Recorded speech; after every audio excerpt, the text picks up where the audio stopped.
kita diperlihatkan seorang pria yang bernama Bisman. Dia adalah seorang juragan sadis di sebuah kampung yang bernama Kampung Karangsetan. Di awal film saja, Bisman ini sudah ingin menyantet lurahnya sendiri agar dirinya bisa mencalonkan diri untuk lurah selanjutnya. Keadaan Kampung Karangsetan ternyata sudah dikuasai oleh juragan Bisman. Contohnya seperti anak buahnya yang semena-mena terhadap orang-orang yang telah berhutang kepada juragan Bisman. Mereka mampu menyebarkan ketakutan di kalangan warga Kampung Karangsetan. Bahkan ada seorang bapak yang tega menjual putrinya ke warung remang-remang milik juragan Bisman karena dia tidak bisa membayar hutang-hutangnya. Biar anak perempuan saya bekerja di sini untuk membayar hutang saya. Di lain tempat, ada seorang wanita yang sedang kesusahan karena motornya tidak bisa menyala. Perkenalkan, namanya adalah Susana. Tentu saja dia adalah tokoh utama film ini. Untungnya dia ditolong oleh seorang pria yang bernama Pramuja. Setelah selesai membantu Susana, Pramuja pun masuk ke sebuah kantor desa di Karangsetan. Dia ingin bertemu lurah di sana dan dia berniat untuk mencari seseorang yang bernama Kasman Wironegoro. Namun dia malah ditemui oleh seorang hansip yang mengatakan bahwa lurah yang ingin dia temui baru saja meninggal 2 minggu yang lalu. Akhirnya dia pun bertanya pada hansip itu. Kata hansip itu, nama itu terasa asing di kampungnya. Lalu Pramuja mengatakan bahwa dia adalah seseorang yang sudah dia tidak temui sedari dia kecil.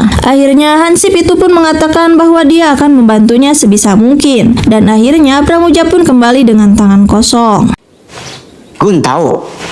Ternyata di rumahnya Susana malah kecantol dengan ketampanan Pramuja, guys. Namun sedang asik-asiknya senyum-senyum sendiri, bapaknya memanggilnya karena dia menemukan sebuah kado di ruang tamu yang ternyata itu adalah kado dari juragan Bisman. Ternyata juragan Bisman terpincut dengan kecantikan Susana, guys. Namun ayah Susana menentang hal tersebut karena juragan Bisman sudah mempunyai istri. Namun beda halnya dengan ibu Susana yang mengatakan bahwa masa depan Susana akan terjamin walau dia dijadikan istri kedua dari juragan Bisman. Hal itu pun membuat ayah dari Susana menentang keras hal tersebut karena ayahnya tahu bahwa juragan Bisman adalah orang yang jahat. Bahkan Susana pun menentang hal tersebut. Namun ibu Susana terus saja ingin menjadikan juragan Bisman sebagai menantunya. Di tengah perbincangan itu, tiba-tiba pintu rumah ayah Susana diketuk. Ternyata itu adalah sekelompok warga yang ingin mengadu keresahan yang ada di Kampung Karangsetan. Nama ayah Susana adalah Satrio. Pak Satrio adalah seorang guru di kampung tersebut. Dia dikenal sebagai seseorang yang berani dan bijak, hingga akhirnya para warga berani mengeluh kepadanya karena keberaniannya ketika membela salah satu warga. Salah satu dari mereka mengatakan bahwa Pak Satrio harus mencalonkan diri sebagai lurah selanjutnya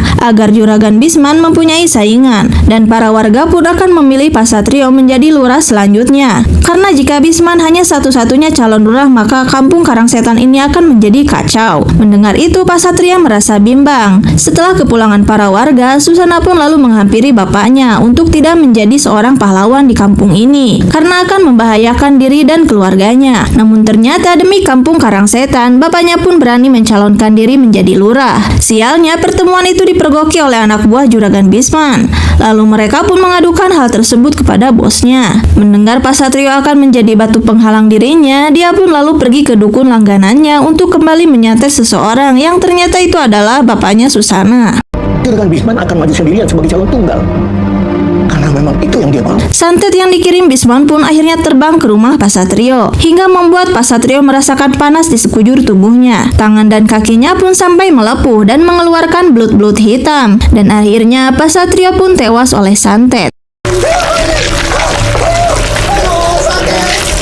Keesokan harinya, Pak Satrio pun dimakamkan. Tanpa diketahui oleh suaminya, istri dari Bisman yaitu Bu Suro ikut melayat ke rumah Susana. Bahkan Bu Suro yang memberitahu bahwa suaminya lah yang telah menyantet Pak Satrio. Namun sebelum Bu Suro melanjutkan bicaranya, tiba-tiba datang anak buah suaminya untuk menjemput Ibu Suro pulang agar tidak banyak bicara. Namun Bu Suro tidak mau pulang sebelum pembicaraannya diselesaikan. Pada akhirnya Bu Suro malah adu mulut dengan anak buah suaminya hingga akhirnya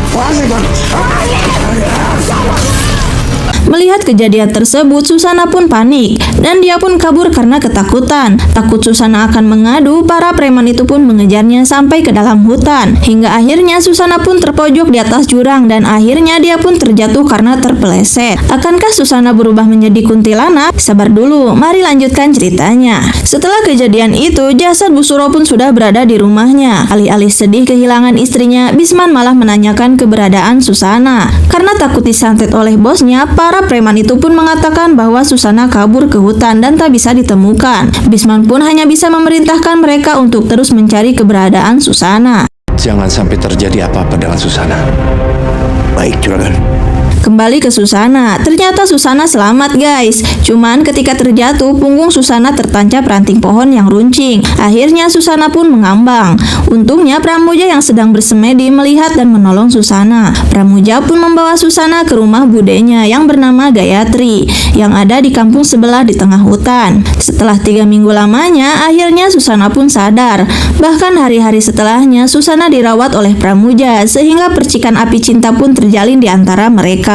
Suatu hari datanglah seorang perempuan menggendong anaknya tergesa-gesa menemui Gayatri. Ternyata Gayatri adalah seorang dukun, dan perempuan itu meminta Gayatri untuk menyantet suaminya karena sering melakukan KDRT. Sontak hal itu membuat Pramuja terkejut karena dia hanya tahu kalau Gayatri hanya melakukan ilmu pengobatan. Pramuja pun protes kenapa budenya bisa melakukan hal sejahat itu, padahal Pramuja adalah pribadi yang beragama.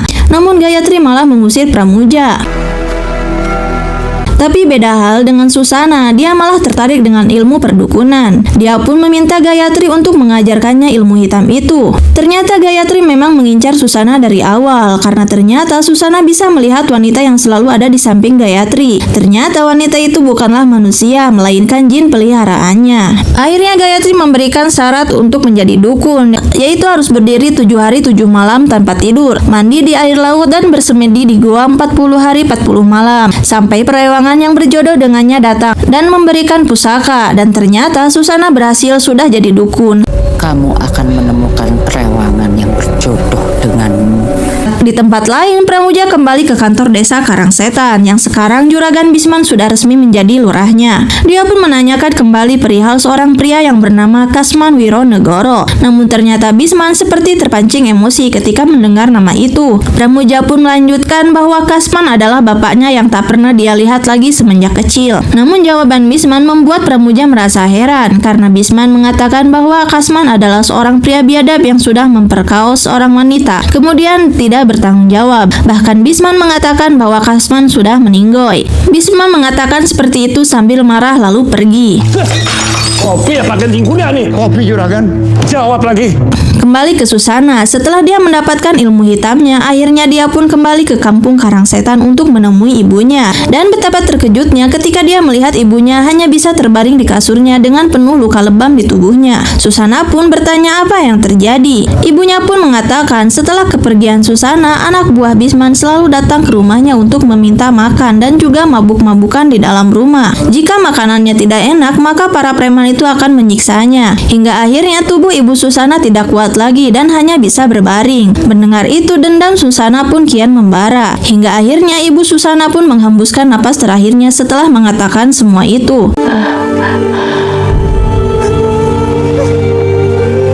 Di pemakaman ibunya, ternyata dia bertemu lagi dengan Pramuja. Karena Pramuja kebetulan sedang mencari kuburan bapaknya. Dia pun sempat berbelasungkawa atas meninggalnya ibu Susana. Namun ketika Pramuja melihat Bisman, dia pun buru-buru berpamitan. Ternyata kepulangan Susana sudah terdengar oleh Bisman. Tanpa merasa berdosa, dia pun menyampaikan belasungkawanya. Bahkan pada malam harinya, Bisman langsung melamar Susana di rumahnya. Susana pun akan menerima lamaran itu jika Bisman bisa menemukan pelaku penyantetan bapaknya, yang padahal Susana hanya pura-pura tidak tahu saja. Dan syarat yang kedua adalah menghukum anak buahnya karena telah menyakiti ibunya sampai meninggoy. Hal itu membuat Bisman kebingungan dengan permintaan Susana. Para anak buah yang mendengar pembicaraan itu pun langsung pergi karena merasa tersinggung.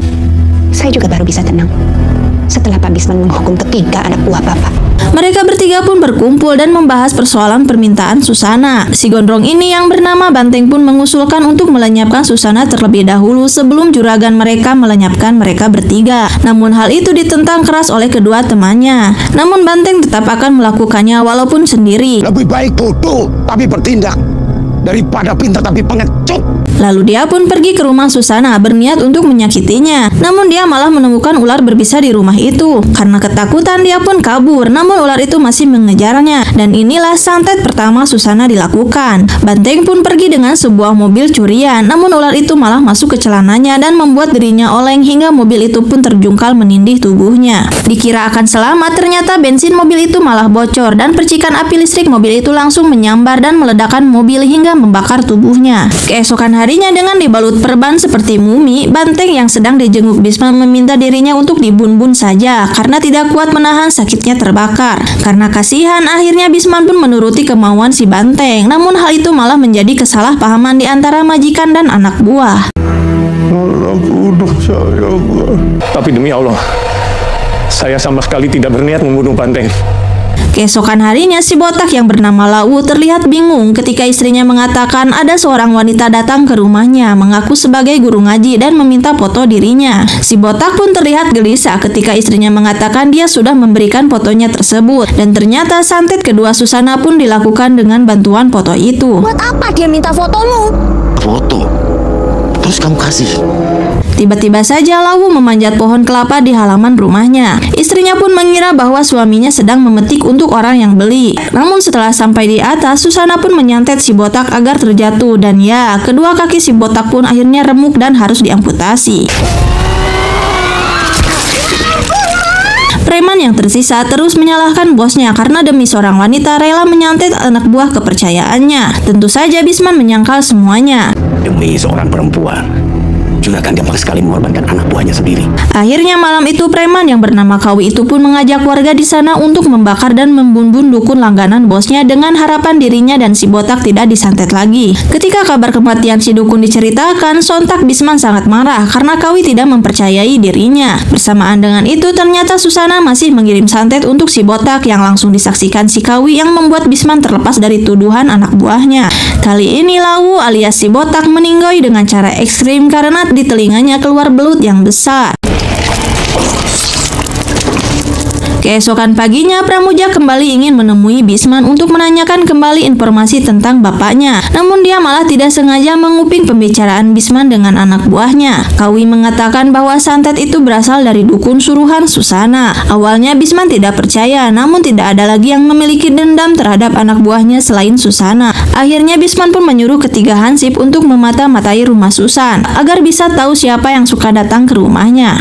Tersadar bahwa Pramuja masih ada di sana, dia pun menyuruhnya untuk pulang karena Bisman sudah tidak bisa memberikan informasi apapun lagi. Menurut saya, dia bertindak atas permintaan Susana. Malam harinya pun ketiga hansip itu benar-benar memata-matai rumah Susana. Namun Pramuja berhasil menyusup ke rumah itu dengan niat untuk memberitahu bahwa Susana sudah dituduh macam-macam oleh Bisman. Pramuja pun mengajaknya untuk pergi, namun Susana menolak. Tanpa diduga, Pramuja menemukan alat-alat perdukunan di kamar Susana. Dia pun lalu menasehatinya untuk jangan bertindak seperti itu. Namun karena dendamnya sangat besar, dia pun malah mengusir Pramuja dari rumahnya. Namun sebelum Pramuja keluar, tiba-tiba pintu rumah Susana diketuk oleh seorang hansip yang bernama Diran yang mirip Ajis Gagap. Dia bertamu karena mendengar suara laki-laki di rumah Susana. Namun tentu saja Susana menyangkal, bahkan mengizinkan hansip itu menelusuri rumahnya. Saya dengar ada suara laki-laki. Silakan lihat sendiri. Bukan laki-laki yang Bang Hansi temui, dia malah menemukan alat-alat dukun di kamar Susana. Melihat itu dia pun buru-buru pamit pulang. Tanpa sepengetahuannya Susana sudah menyantet dirinya supaya tidak bisa mengatakan kebenarannya. Ternyata Pramuja masih di sana dengan terus menyuruh Susana untuk bertobat. Namun Susana tetap menolak dan mengusir Pramuja. Tanpa diduga ternyata Pramuja sudah ditunggu oleh anak buah Bisman. Kemudian dia pun dibawa ke rumahnya untuk diinterogasi. Bersamaan dengan itu trio Hansi pun mendatangi Bisman untuk menyampaikan penemuannya. Tapi Hansip yang bernama Diran ini malah cosplay jadi Ajis Gagap. Alhasil dia pun tidak bisa mengatakan kebenarannya. Dukun santetnya Di lain tempat, diam-diam Susana pergi ke rumah Bisman untuk mencuri fotonya. Dia pun melakukan santet ketiganya di rumah Bisman itu sendiri. Tapi sayangnya ketika Susana sedang melakukan ritual, Bisman sudah pulang ke rumahnya. Ternyata santet yang dikirim Susana hanya sebatas menggertak saja karena ternyata Bisman punya penangkal sihir dari berbagai dukun yang dikenalnya. Alhasil Susana malah yang ambruk dan akhirnya berakhir diikat di ranjang Bisman.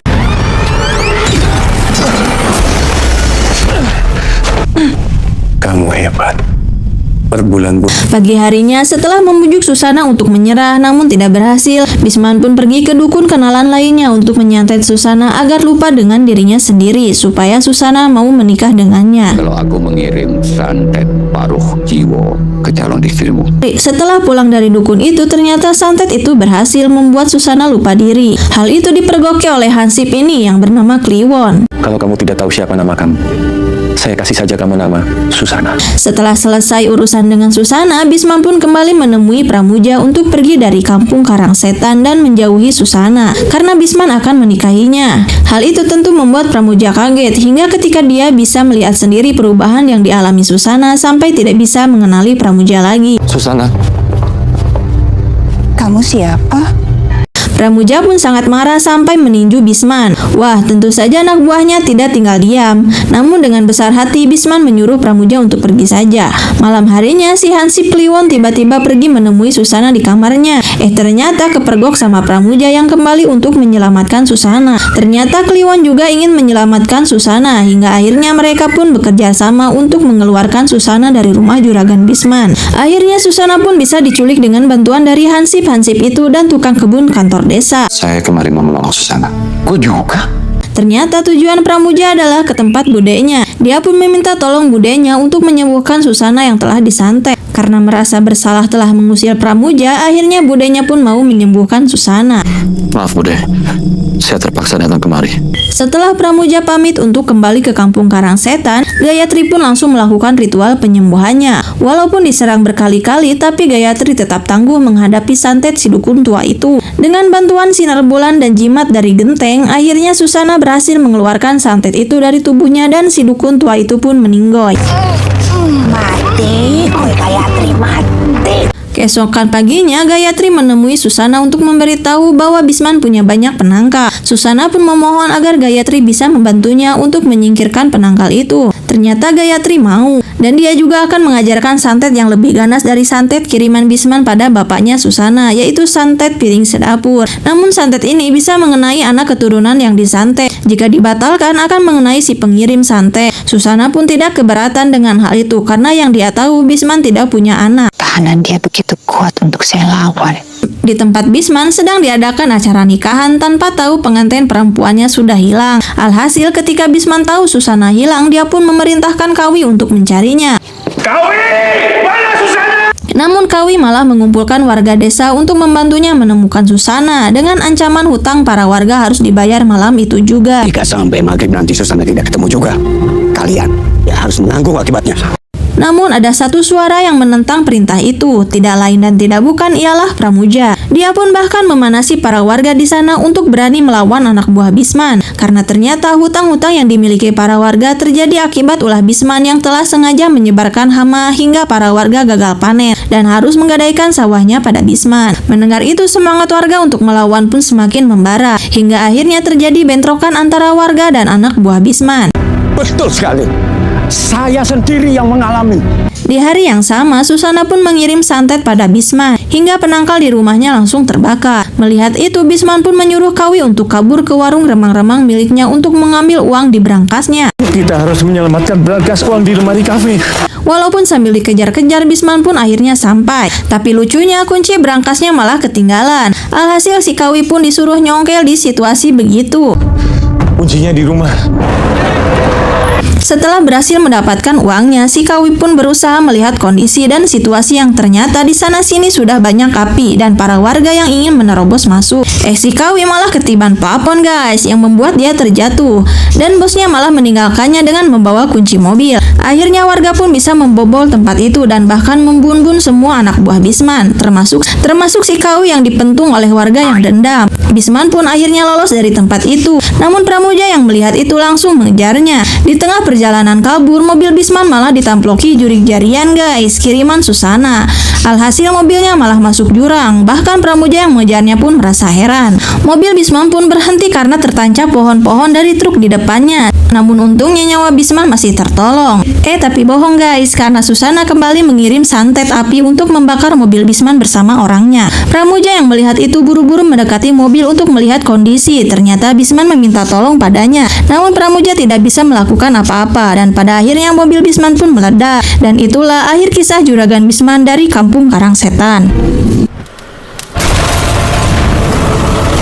Keesokan harinya, Susana pun menyekar di kuburan orang tuanya untuk mengatakan dendamnya telah terbalas. Pramuja tentu saja ada di sampingnya, namun Susana menolak kehadiran Pramuja karena malu dirinya tidak pantas bertemu dirinya yang orang baik. Namun Pramuja terus mendekatinya agar Susana berhenti dan bertobat kepada Gusti Allah. Akhirnya Susana pun luluh dan ingin mengikuti Pramuja. Namun di tengah happy ending itu, salah satu hansip memberikan sebuah amplop pada Pramuja yang katanya itu ditemukan di rumah Bisman yang ditujukan untuk dirinya. Pramuja dan Susana pun kebingungan ada hubungan apa antara dirinya dengan Bisman. Namun ketika amplop itu dibuka, terkejutlah Pramuja. Ternyata isinya adalah foto ibunya dan foto kawinan Bisman dengan ibunya, yang berarti Pramuja adalah anak Bisman. Pantesan Bisman tidak membunuh Pramuja, guys. Bahkan isi surat itu mengatakan bahwa Bisman bangga ternyata anak yang tidak diketahuinya adalah orang baik. Bahkan Bisman pun meminta maaf dan memberikan seluruh hartanya kepada Pramuja. Kamu boleh malu punya bapak seperti aku, tapi aku bangga punya anak seperti kamu.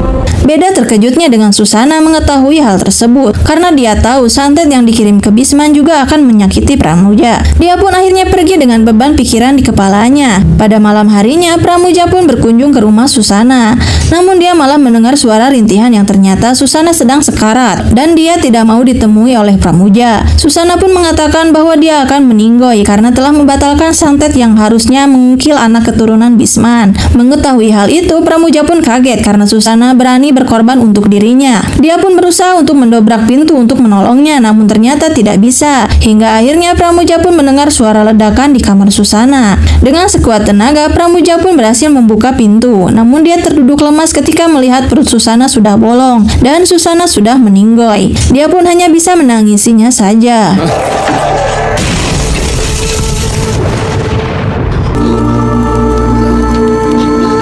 Beberapa hari pun berlalu. Setelah kepergian Susana, kini Pramuja adalah satu-satunya pewaris harta Bisman. Dia pun mengumpulkan para warga untuk memberitahu bahwa dirinya anak Bisman dan ahli warisnya. Tentu semua hutang para warga oleh Pramuja sudah dilunaskan, dan sawah-sawah warga pun kembali ke pemiliknya. Kini Kampung Karangsetan pun sudah berubah nama menjadi Kampung Karangnirwono, dan warga di sana pun sudah sejahtera. Akhir cerita, Pramuja kembali ke kuburan Susana untuk meletakkan foto keluarga Susana di nisan kuburannya. Ternyata Susana jadi hantu, guys. Tapi untungnya hantunya cantik. Jadi segitu aja ceritanya, guys. Jangan lupa like, komen, dan subscribe. Nantikan video selanjutnya ya. Bye-bye.